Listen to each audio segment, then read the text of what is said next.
Assalamualaikum warahmatullahi wabarakatuh. Bertemu lagi dengan Bu Novi.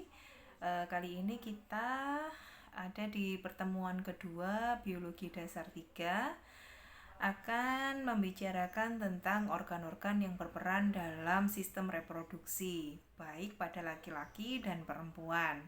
Nah, untuk bereproduksi, setiap makhluk hidup ini harus mempunyai organ-organ yang eh, berfungsi nanti dalam proses berkembang biak atau bereproduksi. Nah, makhluk hidup bereproduksi mempunyai tujuan untuk mempertahankan keberadaan jenisnya. Demikian juga manusia. Proses reproduksi diatur oleh sistem reproduksi manusia memiliki dua jenis, yaitu laki-laki dan perempuan. Yang keduanya memiliki sistem reproduksi yang berlainan dan saling membutuhkan. Nah, kalau pada organ reproduksi laki-laki ada organ reproduksi primer yaitu testis. Testis ini yang terbungkus oleh skrotum ya, jadi jangan salah. Testis ini ada dua buah. Kemudian ada ductus atau saluran vas deferens, epididymis, vas efferens. Kemudian ada kelenjar-kelenjar pelengkap yaitu bulbus uretra, prostat, vesika seminalis, dan organ reproduksi luar yaitu penis dan skrotum. Nah, masing-masing ini mempunyai ciri khas dan fungsi masing-masing ya. Untuk testis, kelenjar yang berbentuk oval berfungsi untuk memproduksi sperma dan hormon testosteron yang dipunyai oleh laki-laki. Testis dibungkus oleh skrotum. Nah, ini banyak yang tidak paham antara testis dan skrotum. Skrotum ini merupakan casing atau pembungkus dari testis ya, jangan salah.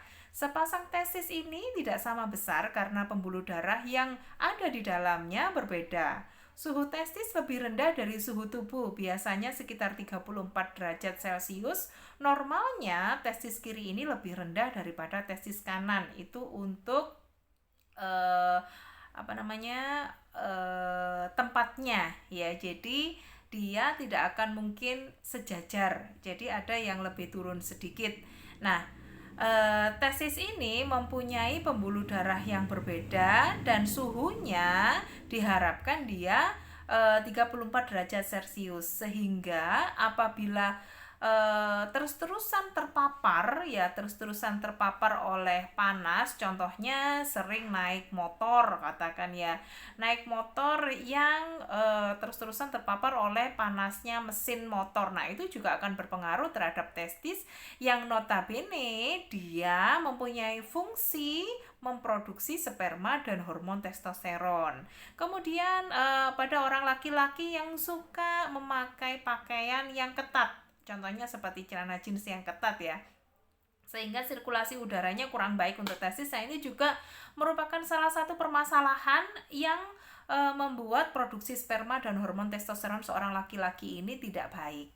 Nah, kemudian ini contoh gambar testis. Nah, testis itu yang ada di dalam skrotum ya. Skrotum itu yang ada di luarnya. Testis kiri biasanya lebih rendah lokasinya atau tempatnya daripada testis yang kanan. Tuh.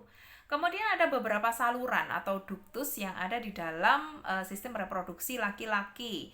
Contohnya yang pertama adalah vas efferens, merupakan saluran pendek yang berhubungan langsung dengan testis ya. Jadi ada vas efferens dan ada vas deferens. Kalau vas efferens itu saluran pendek, kalau vas deferens itu saluran yang panjang. Saluran pendek yang berhubungan langsung dengan testis fungsinya untuk mengeluarkan sperma dari testis menuju ductus epididymis. Selain vas efferens dan vas deferens, ada ductus epididymis yang merupakan saluran panjang berkelok yang keluar dari testis yang kelanjutan dari vas efferens. Fungsinya adalah mengabsorpsi sperma hingga kental dan menyimpan sperma sementara 3 minggu dan memantangkan sperma. Jadi sperma ini selalu diproduksi, jadi selalu fresh ya. Kalau sperma yang tidak dikeluarkan, jangan salah, kalau sperma tidak dikeluarkan nanti bagaimana Bu? Apakah mengkristal? Apakah jadi suatu penyakit? Tidak. Jadi sperma ini selalu diproduksi, apabila tidak dikeluarkan maka dia akan diabsorpsi kembali oleh tubuh. Jadi tidak akan ada efek samping ataupun permasalahan apabila sperma tidak dikeluarkan ya.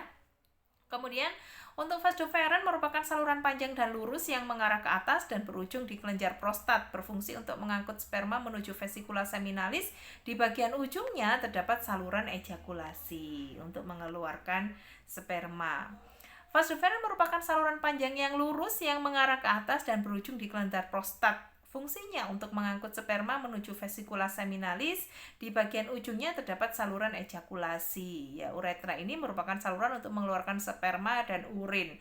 Kalau pada orang laki-laki, saluran untuk mengeluarkan sperma dan urin ini jadi satu. Tapi kalau pada orang perempuan berbeda kan ya. Ada tractus urinarius dan ada tractus vagina. Jadi ada saluran untuk mengeluarkan urin dan saluran vagina ini berbeda ya.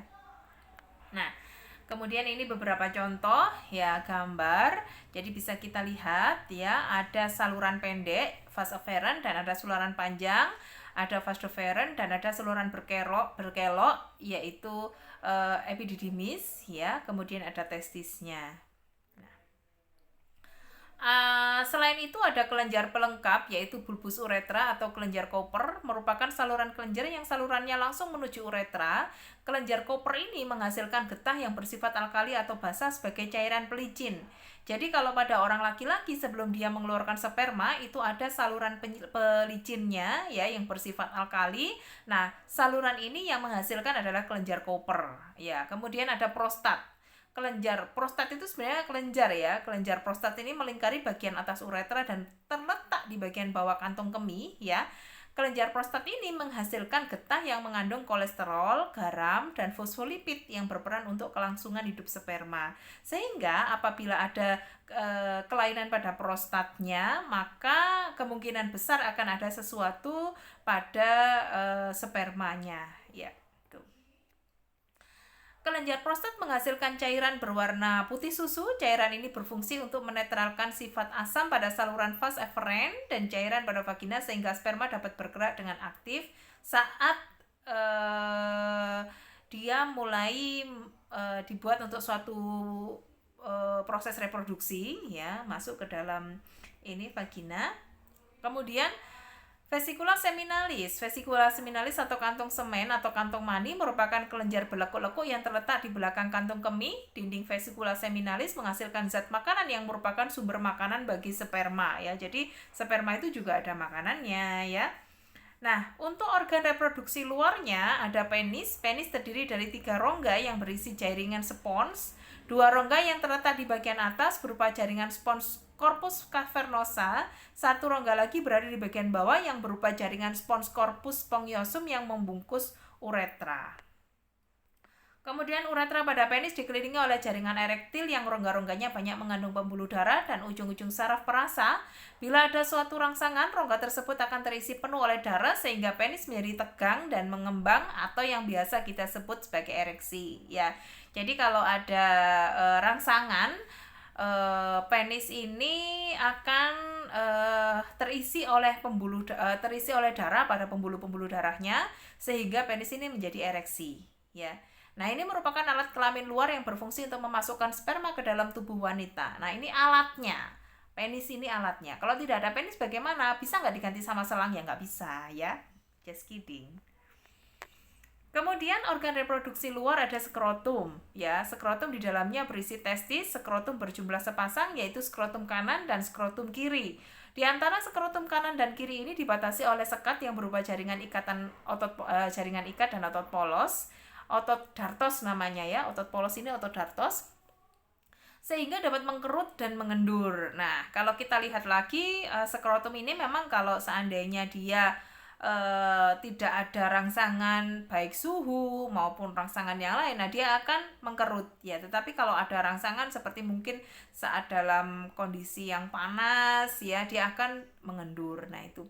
Di dalam skrotum terdapat otot kremaster yang bertindak sebagai pengatur suhu lingkungan testis agar kondisi suhunya stabil, yaitu beberapa derajat lebih rendah daripada suhu tubuh. Jangan kaget kalau seandainya nanti saat kita melakukan pemeriksaan memang skrotum ini suhunya lebih rendah daripada suhu tubuh, karena itu fungsi dari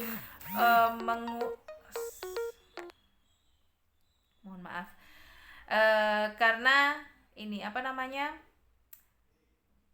suhu tubuh skrotum yang lebih rendah ini fungsinya adalah untuk menjaga agar sperma yang ada di dalam testis ini ya, di dalam skrotum ini terjaga dengan baik ya, supaya kualitasnya baik ya. Nah, ini ada gambar, nanti akan saya jelaskan lebih lanjut saat di pertemuan ya. Ini ada vesicula seminalis, kemudian ada vas deferens, saluran panjang ya, ada vas efferens, saluran pendek, kemudian ada epididymis ya, saluran berkelok, ada testis, skrotum ya, itu ada penis. Penis itu ada kulupnya. Kulup itu suatu topi ya, berbentuk seperti topi yang ada di penis. Kemudian ada saluran uretra, lalu ada jaringan ereksi atau erektil ya, kemudian ada tulang pubis sama kandung kemih dan lain sebagainya. Alat-alat reproduksi laki-laki berhubungan erat dengan sistem ekskresi urinaria ya. Testis menghasilkan jutaan sperma sehingga setiap hari mulai dari masa pubertas sampai dengan meninggal dunia ini terus-terusan dia menghasilkan sperma. Berbeda dengan perempuan. Kalau perempuan ini semakin lama sel telurnya akan semakin habis. Tetapi kalau laki-laki ya semakin tua sperma itu akan terus diproduksi. Jadi berbeda antara menopause dengan andropause ya. Kalau menopause orang perempuan itu biasanya usia 50, 55, 60 itu sudah menopause orang perempuan, karena sel telurnya atau kadar estrogennya sudah habis ya, sel telur udah habis, nggak ada lagi. Tapi kalau orang laki-laki, karena sperma itu diproduksi terus-terusan sampai dengan dia meninggal dunia, maka andropause-nya laki-laki itu berbeda-beda. Bisa yang sampai dengan laki-laki itu meninggal dunia belum andropause itu bisa ya. Nah, jika tidak dikeluarkan, sel-sel sperma akan mati dan diserap kembali oleh tubuh yang namanya absorpsi ini tadi ya. Nah, kemudian itu organ reproduksi pada laki-laki. Sekarang organ reproduksi pada wanita. Organ reproduksi wanita bagian luar ada vulva, kemudian reproduksi bagian dalam ada ovarium, ada tuba fallopi, ada uterus, dan ada vagina.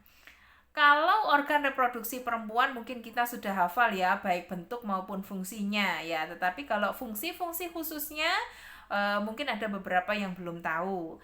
Nah, vulva ini terdiri dari labia minora, mayora, dan klitoris ya. Seperti yang kita lihat saat kita melakukan pemeriksaan, kita lihat pertama kali itu adalah vulva. Vulva ini ada labia mayora, yaitu bibir yang luar ya, yang tebal. Kemudian ada labia minora, bibir yang tipis ya. Kemudian ada klitoris atau kelentit. Nah, labia mayora dan minora ada sepasang, merupakan dua lipatan kulit kanan dan kiri ya. Labia minora terletak sebelah dalam, merupakan lipatan kulit yang di bawahnya terisi dengan jaringan vaskuler. Kemudian ada labia mayora, lapisan kulit yang di bawahnya terisi jaringan lemak ya. Ada jaringan lemaknya sehingga membuat labia mayora ini menjadi lebih tebal. Ditumbuhi rambut, salah satu ciri seks sekunder wanita ya, atau pubis ya setelah pubertas.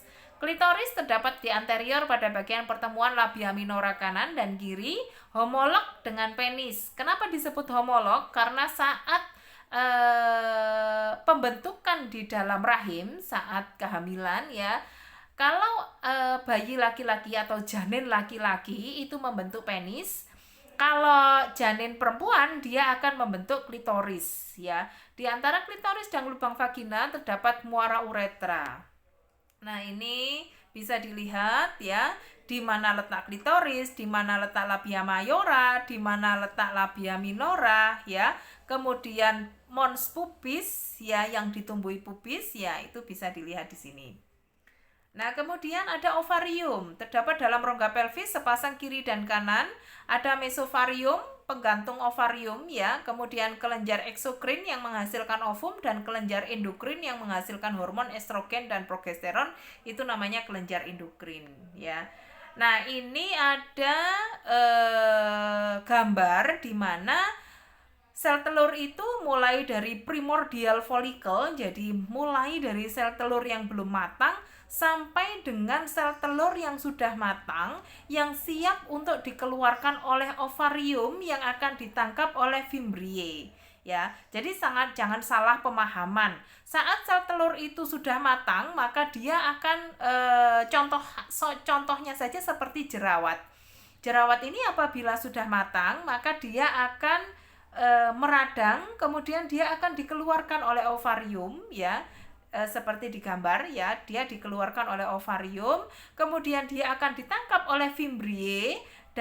Dengan Fimbriae ini tadi setelah ditangkap, maka dia akan berjalan menuju ke tuba Fallopi untuk mencari sperma. Apabila tidak ada sperma, maka dia akan tetap tertanam di dinding uterus, sehingga nanti apabila sudah waktunya menstruasi, dia akan luruh dengan sendirinya yang disebut menstruasi itu, ya. Nah, ini sedikit gambaran tentang siklus ovum atau sel telur, ya. Kemudian ada tuba Fallopi, saluran dalam rongga abdomen, berfungsi menyalurkan sel telur ke uterus dengan gerakan peristaltik dan dibantu oleh gerakan silia. Silia ini merupakan rambut-rambut halus yang ada di antara Fimbriae sampai dengan tuba Fallopi. Fungsinya adalah membantu sel telur untuk berjalan-jalan. Membantu sel telur untuk berjalan-jalan menuju ke uterus. Apabila nanti ada sperma, maka dia akan bertemu dengan sperma, ya. Ujung-ujung kiri dan kanan dilengkapi dengan suatu struktur Fimbriae dengan lubang keluar disebut ostium tubae, ya. Ujung lainnya mengecil yang disebut ismus sebelum bermuara di uterus, ya. Sepertiga ujung tuba dekat ostium agak membesar yang disebut ampula. Nah, di sini nanti terjadi yang namanya fertilisasi. Kemudian ada pembelahan, ya. Nah, di sini namanya ampula ini, ya. Permukaan sebelah dalam tuba terdiri dari silia-silia atau rambut halus. Gerakan silia untuk mengarahkan ovum menuju ke uterus. Nah, ini bisa nanti dilihat, ya. Setelah ovum itu ditangkap oleh Fimbriae, kemudian dia akan berjalan sampai ke ampula, kemudian sampai ke ismus, ya. Nah, untuk sampai ke ismus ini dibantu oleh silia-silia atau rambut-rambut halus tadi. Nah, uterus sendiri terbagi menjadi 3 lapisan. Yang paling dalam adalah endometrium, yang tengah myometrium, dan yang paling luar adalah perimetrium. Kembali lagi ke anatomi dan fisiologi, ya. Itu. Nah, kemudian ada uterus, tempat berkembangnya embrio. Selama kehamilan volume uterus mampu mengembang hingga 500 kali, ya. Bayangkan. Jadi dia bisa membesar, bisa mengembang, elastis sampai dengan 500 kali. Berbentuk buah alpukat, terdiri dari fundus, korpus, dan serviks. Fundus paling atas, korpus yang tengah, serviks adalah mulut rahimnya. Dinding uterus tersusun oleh jaringan penyokong atau mesometrium, yaitu 3 lapisan tadi yang saya jelaskan. Ada endometrium paling dalam, yang tengah myometrium, dan yang paling luar adalah perimetrium, ya. Dinding uterus, endometrium banyak mengandung kelenjar dan pembuluh darah. Pada siklus menstruasi terdapat perubahan endometrium untuk persiapan terjadinya implantasi embrio. Myometrium terdiri dari otot polos dan perimetrium terdiri dari lapisan paling luar atau jaringan ikat. Ya, ini seperti yang tadi. Kemudian ada vagina, tempat penis pada saat kopulasi dan sebagai jalan keluar bayi pada proses kelahiran, ya, yang bisa kita lihat setelah vulva, ya. Setelah vulva kita buka itu ada vagina, merupakan suatu lorong, ya, tempat penis itu kopulasi atau tempat penis saat memasukkan sperma, ya, itu namanya vagina. Nah, ini bisa dilihat ada vagina itu lorong, ya, yang ada rugai-rugainya itu, ya. Ini, ya, ada sedikit bergelombang-gelombang, itu namanya rugae, ya. Nah, kemudian ada serviks, ada ovarium, ya, ada uterus, ya. Nah, ini genitalia wanita dibagi menjadi 2, genitalia eksterna dan genitalia interna. Yang eksterna yang bisa kita lihat, yang interna yang tidak bisa kita lihat, yang ada di dalam, termasuk uterus, tuba Fallopi, ovarium, itu termasuk interna, ya. Vagina juga termasuk interna. Baik, terima kasih. Itu saja dari saya untuk Biologi Dasar 3 pertemuan kedua ya. Terima kasih perhatiannya, semoga bermanfaat. Saya akhiri sekian. Wassalamualaikum warahmatullahi wabarakatuh. Terima kasih.